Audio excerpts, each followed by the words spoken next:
Halo semuanya, pada video kali ini saya akan melakukan analisis regresi logistik menggunakan program JAS atau biasanya disebut dengan GSP. Nah, sebelum saya melakukan praktek di program JAS, alangkah baiknya kawan-kawan semua harus mengetahui tentang konsep dasar dari regresi logistik. Regresi logistik merupakan salah satu analisis regresi yang bertujuan untuk mengetahui pengaruh variabel independen terhadap variabel dependen. Nah, regresi logistik digunakan ketika skala data variabel dependen, yaitu data nominal atau data binary. Nah, untuk perbedaan regresi logistik dengan regresi linier, yaitu pada skala data variabel dependen, di mana dalam regresi logistik menggunakan skala data nominal atau data binary, sedangkan untuk regresi linier menggunakan skala data interval atau rasio. Nah, selanjutnya di sini ada contoh kasus untuk regresi logistik, di mana seorang peneliti ingin mengetahui pengaruh variabel audit fee dan time budget pressure terhadap variabel kualitas audit, di mana skala data variabel independen, yaitu audit fee dan time budget pressure, menggunakan data rasio. Sedangkan untuk variabel dependen, yaitu variabel kualitas audit, menggunakan skala data nominal atau data binary. Nah, untuk variabel kualitas audit terbagi menjadi dua kategori, yaitu KAP non-Big Four dan KAP Big Four. Nah, setelah kita mengetahui tentang konsep dasar dan contoh kasus dalam regresi logistik, selanjutnya kita bisa menuju ke program JAS. Nah, untuk melakukan input data, kita bisa pilih ini, Show Main Menu. Nah, di sini format file yang digunakan yaitu CSV, bukan Excel. Nah, ini pilih Open. Nah, proses input data sudah selesai ya, di mana variabel dependen, yaitu variabel kualitas audit, terbagi menjadi dua kategori, yaitu KAP non-Big Four dan KAP Big Four.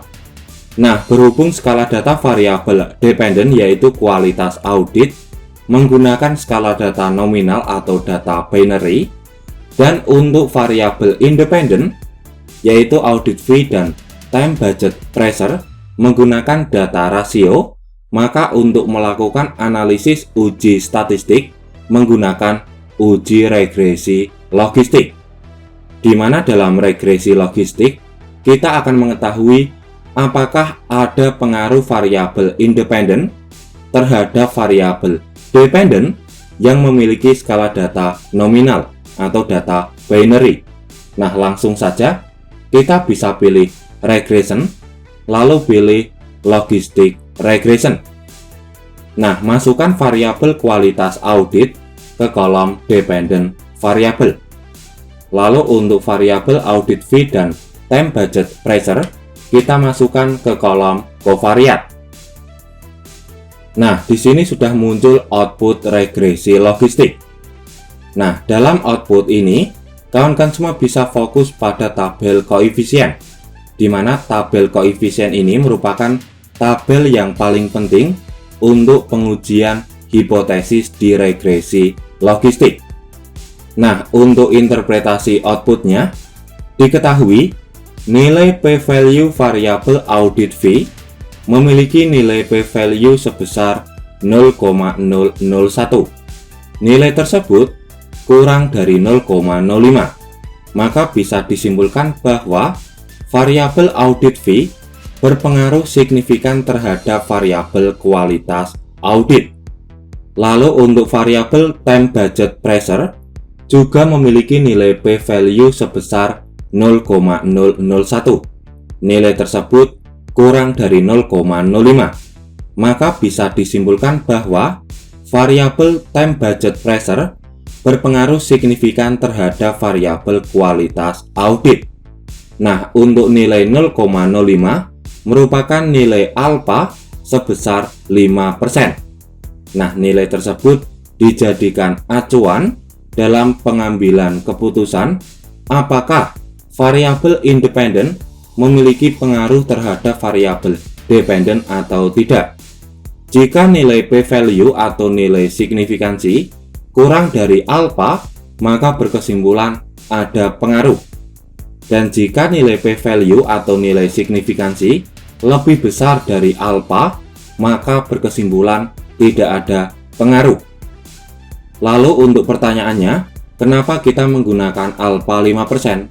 Karena kita menggunakan tingkat kesalahan statistik cuma 5%. Dengan kata lain, kita menggunakan tingkat kepercayaan statistik sebesar 95%.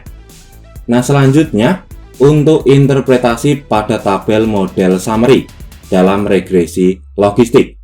Nah, untuk tabel ini, kawan-kawan semua bisa fokus pada nilai Nagelkerke R-square, di mana nilai Nagelkerke R-square sebesar 0,285, yang artinya sumbangan pengaruh variabel audit fee dan time budget pressure terhadap variabel kualitas audit sebesar 28,5%. Nah, mungkin sampai di sini kawan-kawan semua muncul sebuah pertanyaan.